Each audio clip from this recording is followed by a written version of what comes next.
pesquisas eleitorais vão sendo divulgadas com mais frequência, além da proximidade do primeiro turno, as estratégias de campanha dos presidenciáveis vão se adaptando ao cenário eleitoral.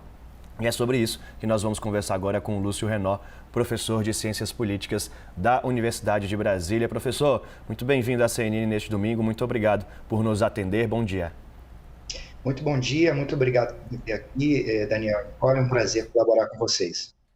Professor, queria destacar com o senhor, nesse comecinho já de conversa, como que essas pesquisas ao longo desta última semana trouxeram sinalizações de votos dos indecisos? Como que as campanhas devem olhar para esses indecisos e aquelas pessoas que até colocam a possibilidade de votar em Lula ou Bolsonaro majoritariamente, mas que têm também uma chance de mudar esse voto vendo os debates, assistindo às entrevistas? Veja, essa campanha ela tem uma característica bastante específica, já de uma polarização muito forte entre as duas principais candidaturas há algum tempo. Então, nós já entramos na campanha com uma estabilidade considerável e uma definição já bastante considerável do voto de uma parcela muito grande da população. Quase, talvez, suficiente para a definição já dos resultados finais da campanha. Mas você lembra muito bem que há uma parcela dessa população que ainda não manifestou, não é, a sua intenção de voto. São esses que nós estamos chamando de indecisos nesse momento. E, de fato, o que nós reparamos com as primeiras pesquisas, depois do início, né, da campanha, e aí os eventos de campanha são importantes, né, as entrevistas que os candidatos dão, o debate, o início do horário eleitoral gratuito, são eventos muito importantes que marcam, não é, esse processo de início formal da campanha. E o que vimos foi, nas primeiras pesquisas, alguns resultados mais animadores, não é, para aquelas candidaturas que estão em terceiro e quarto lugar na disputa atual. Elas tiveram um ganho, um ganho leve, né, mas um ganho de intenção de votos, muito provavelmente vindo desse eleitorado indeciso, uma vez que os eleitores de Lula e Bolsonaro me parecem já um voto bem mais cristalizado. Pois é, professor, o senhor mencionou essa mudança que houve aí na terceira via, né? Até o Datafolha trouxe ali Ciro com 2 pontos para cima, chegando a 9%, Simone Tebet que cresceu 3 pontos percentuais, saindo aí da questão da margem de erro da própria pesquisa, né? O senhor acredita que pode haver uma mudança nesse cenário eleitoral? Tem alguém dessa terceira via que pode chegar ao segundo turno, pelo menos? Veja, era fundamental para essas candidaturas que tivessem esse desempenho, não é, mais contundente no início da campanha. Isso dá às suas equipes, enfim, a seus eleitores, não é, alguma esperança, não é, de um crescimento ainda maior. Contudo, a distância, não é, do segundo colocado para o terceiro colocado é muito grande, e ela já vem cristalizada e consolidada. Repare que na pesquisa do Datafolha e nas pesquisas da Quest, o voto em Bolsonaro tem se mantido estável. Pensando no debate, Bolsonaro falou muito claramente para o seu eleitorado.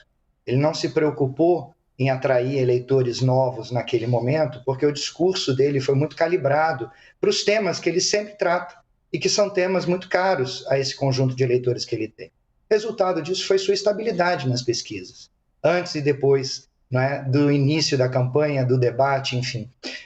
Então, é difícil imaginar que Bolsonaro vá perder votos. Na verdade, os dados têm indicado uma recuperação do voto em Bolsonaro, não é, nessas últimas 3, 4 semanas, que deve se manter num ritmo não tão acelerado, mas, enfim, deve se manter, por conta de elementos como a melhoria, não é, do custo de vida, né, a queda dos preços, um controle um pouco maior da inflação e o pagamento do auxílio emergencial, ou Auxílio Brasil agora, né, perdão, que vai ter mais efeito, vai atingir mais pessoas, enfim, vai ser mais sentido nessas próximas semanas. Então, a tendência, na verdade, para o governo é manter estável com uma leve subida, né, nas intenções de voto, o que torna ainda mais difícil o processo para a terceira via, digamos assim, seja ela de esquerda ou centro-esquerda com Ciro Gomes, seja ela de direita ou centro-direita com a Simone Tebet. É nesse sentido que o olhar deve ficar ainda mais atento para as taxas de rejeição? Essa é uma eleição muito marcada por essa dinâmica. É uma eleição também de um possível voto útil mais para a reta do processo final, não é, do processo eleitoral, daquele eleitor, vamos dizer, da terceira via, que de alguma maneira opte, não é, pelo dano menor. Né? Essa é a lógica do voto estratégico. Né? Eu vou votar no candidato que eu não gosto tanto, mas eu não desgosto tanto quanto o que tem chance, né, de ser eleito ou coisas do gênero. Então você pode ver, na verdade, a rejeição levando a um voto estratégico e a um enfraquecimento, inclusive, da terceira via, o que é algo um pouco contraintuitivo, né? Porque nós imaginaríamos que esses eleitores sairiam de Lula e Bolsonaro, que são os dois com a maior rejeição, e se encaminhariam para uma terceira via. Pode ser um movimento contrário, um eleitor de Ciro, para evitar um segundo turno, se movendo para Lula, para tentar uma vitória no primeiro turno. Isso é plenamente plausível.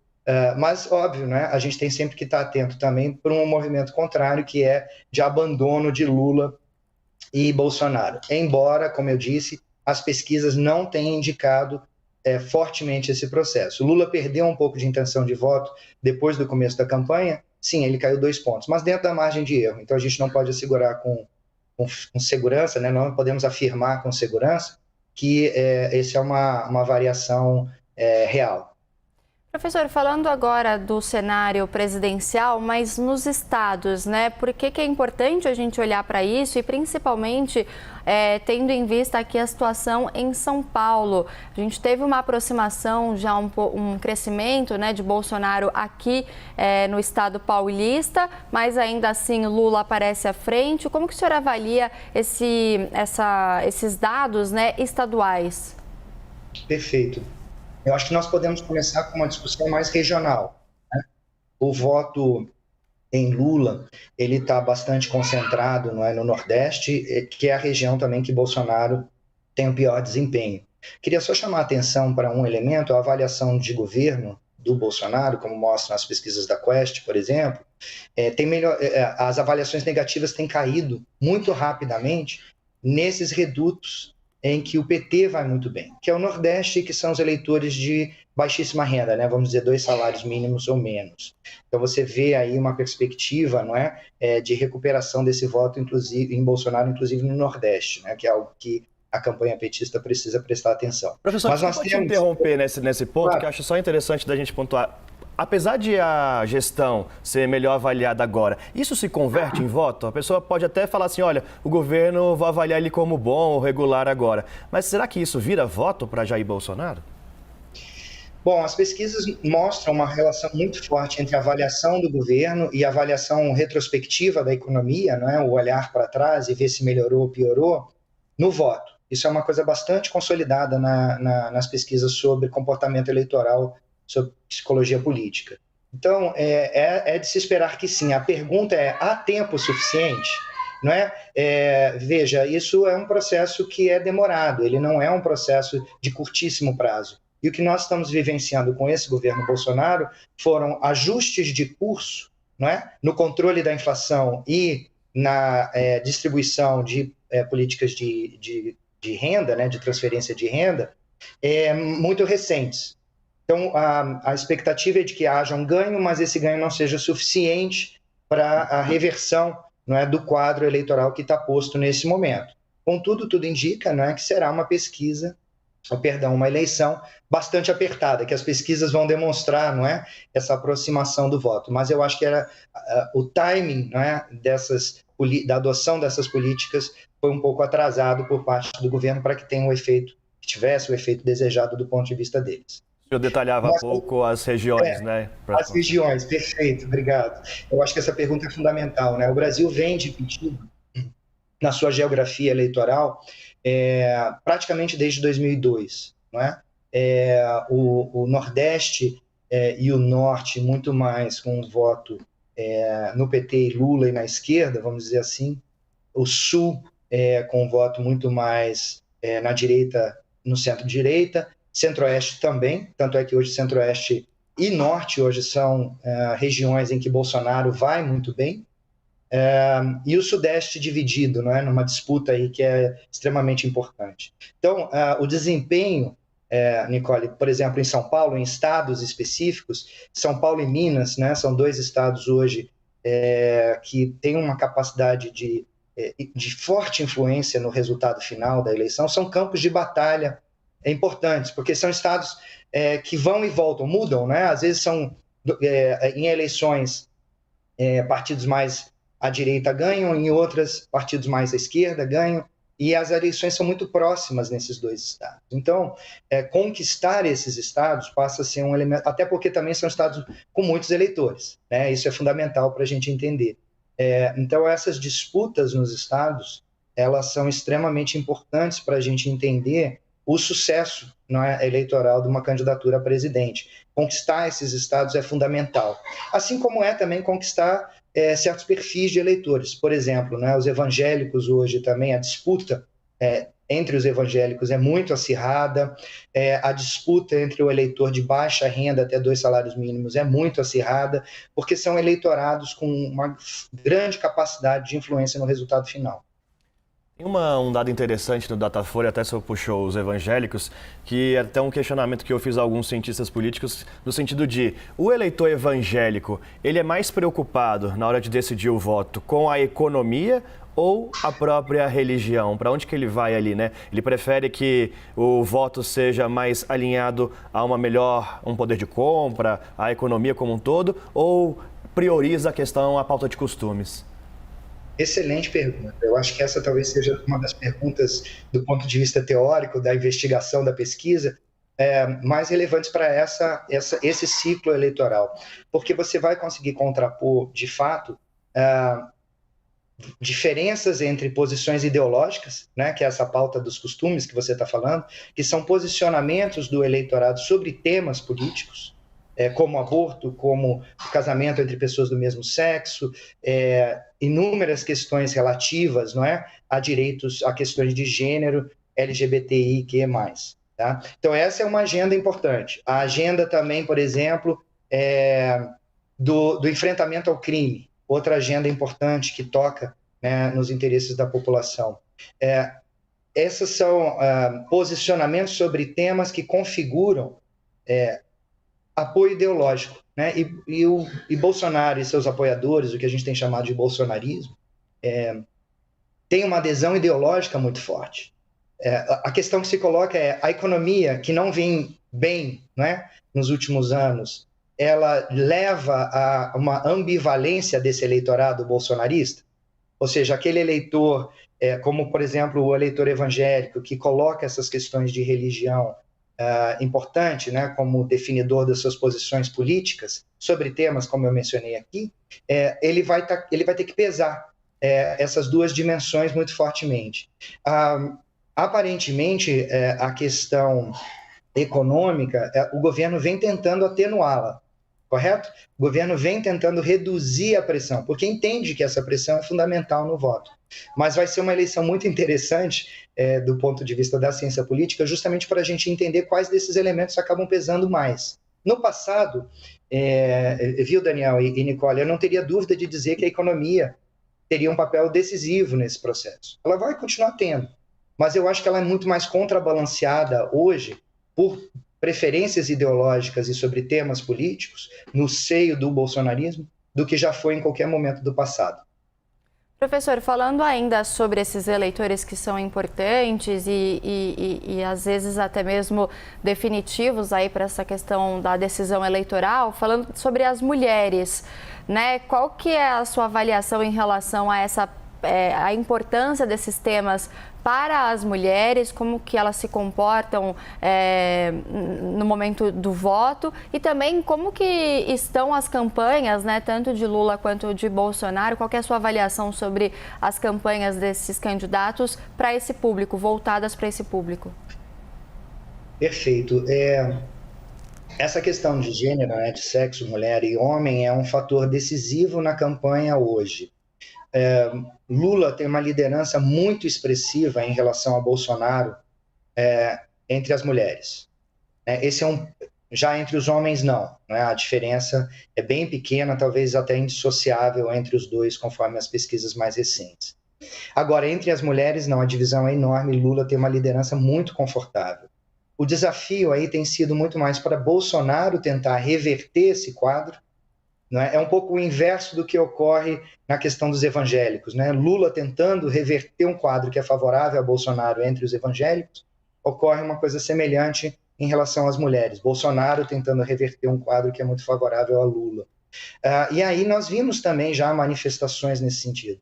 O fato de Bolsonaro referenciar a primeira-dama com frequência, ele fez isso no debate e ela tem aparecido cada vez mais nos eventos, demonstra essa preocupação da campanha do Jair Bolsonaro em converter, não é, esse público feminino para o seu campo.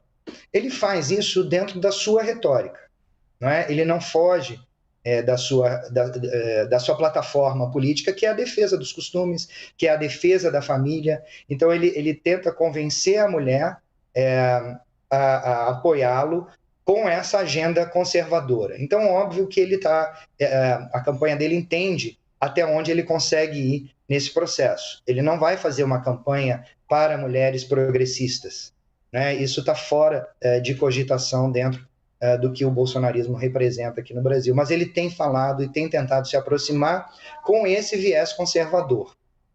As pesquisas, de novo, mostram muita estabilidade nessa divisão. Então, aparentemente, também me parece ser um voto que está bem mais cristalizado e que fazer avanços no sentido da conquista, da alteração desse perfil, me parece altamente improvável nesse curto período de tempo, 27 dias, né, como vocês lembraram, até depositarmos nosso voto. 4 domingos só. Inclusive, já que estamos falando de eleições, peço licença rapidinho ao senhor, professor, para a gente mostrar agora o presidente Jair Bolsonaro cumpre agenda no Distrito Federal neste domingo. O candidato à reeleição participa agora da solenidade de substituição da bandeira nacional na Praça dos Três Poderes. À tarde, não tem nenhum compromisso oficial de campanha até este momento. Professor, a gente está numa semana que vamos ter o 7 de setembro, uma solenidade que é bastante observada por várias instituições, por vários poderes e pelo eleitorado.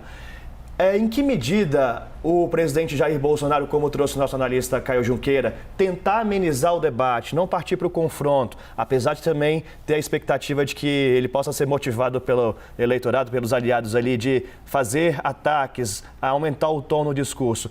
O presidente Jair Bolsonaro, candidato à reeleição, ele consegue falar desse jeito mais duro dele, mais enfático, de ataque, ofensivo, e conquistar voto fora daqueles aliados mais ferrenhos, esses 30% que a gente vê desde o começo das pesquisas eleitorais? E se eu puder só complementar, claro, e perder também votos no sentido de, ao moderar o tom, será que aquele eleitor cativo dele vai continuar com a mesma imagem que tinha antes? Perfeito. Essa questão vamos dizer assim, do risco para a democracia, não é, colocado por esse ciclo eleitoral, né? Esse é um ciclo eleitoral também, outro elemento definidor dele é a ameaça de alguma turbulência política, de alguma violência política e de um questionamento do próprio resultado das eleições, que Bolsonaro, isso é claramente do campo bolsonarista, já manifestou-se dessa maneira de forma contundente diversas vezes. Não é à toa, por exemplo, que os eventos do Tribunal Superior Eleitoral, como a posse do ministro, depois a lacração das urnas, passaram a ser eventos importantes, porque são eventos que prestigiam o processo eleitoral, não é? Dão força para o processo eleitoral brasileiro. Nós nunca tínhamos visto isso antes nas eleições aqui no Brasil.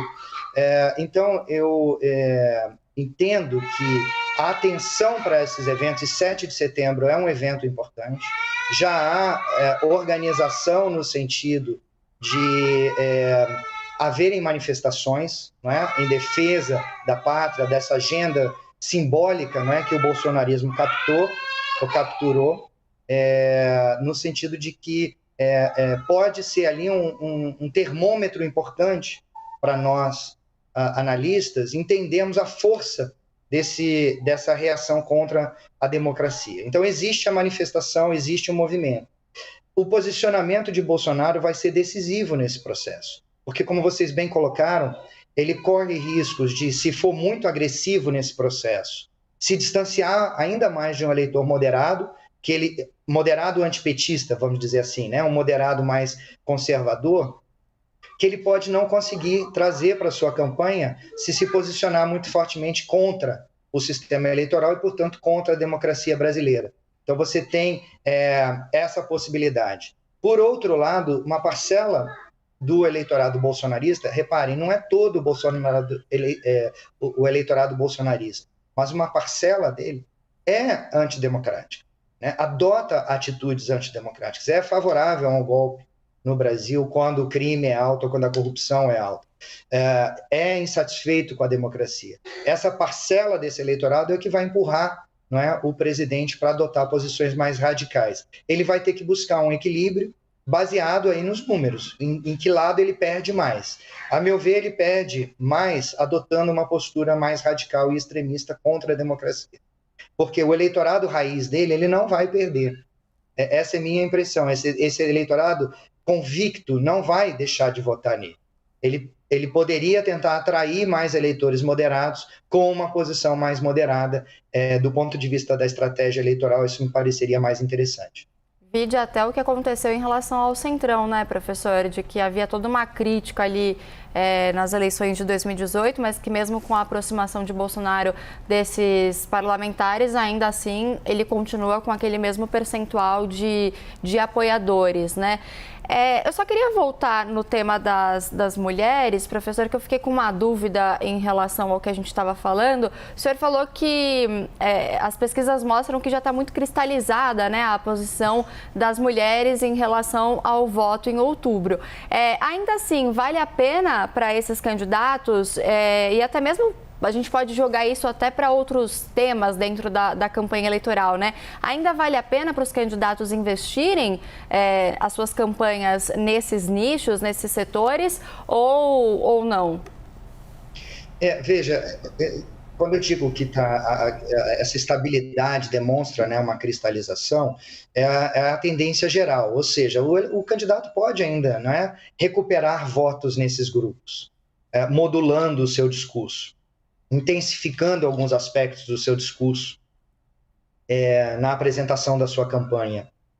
Então, certamente, vale a pena, porque reduzir a distância é importante eleitoralmente. Todo voto conta, né? Então, você conseguir votos numa campanha que vai se mostrar acirrada, né? E que a tendência é que ela se polarize ainda mais, ou seja, essas primeiras pesquisas demonstraram um crescimento da terceira via, mas um crescimento muito sutil, né? Muito pouco substantivo em quantitativo de votos. Por quê? Porque já tem, não é, esse processo de cristalização bastante aprofundado da grande maioria do eleitorado brasileiro.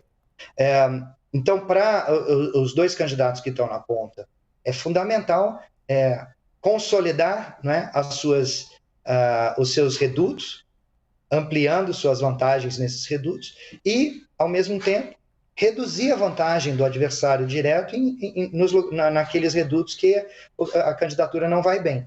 Então, certamente essa modulação ela será mantida, não é, na definição para quem os candidatos vão falar. E aí, nesse sentido, o PT precisa atentar para o público evangélico, para um aumento, né, para uma melhoria, vamos colocar assim, das avaliações de governo entre os eleitores de baixa renda. E Bolsonaro, por outro lado, precisa atentar muito fortemente para essa questão de gênero, né, do voto das mulheres, e a questão regional, né, dessa disputa intensa no Sudeste, que o PT ainda vai melhor do que Bolsonaro. Aí nós conversamos com Lúcio Renaud, professor de Ciências Políticas da Universidade de Brasília. Professor, muito obrigado por conversar com a gente nesse domingo aqui na CNN. E certo de que tem alguém querendo seu colo aí agora, depois de tanto tempo de conversa. Obrigado, pessoal. Teve uma participação especial aqui no final, né? Sem problema algum. Até uma próxima. Muito obrigado. Tchau. Até a próxima.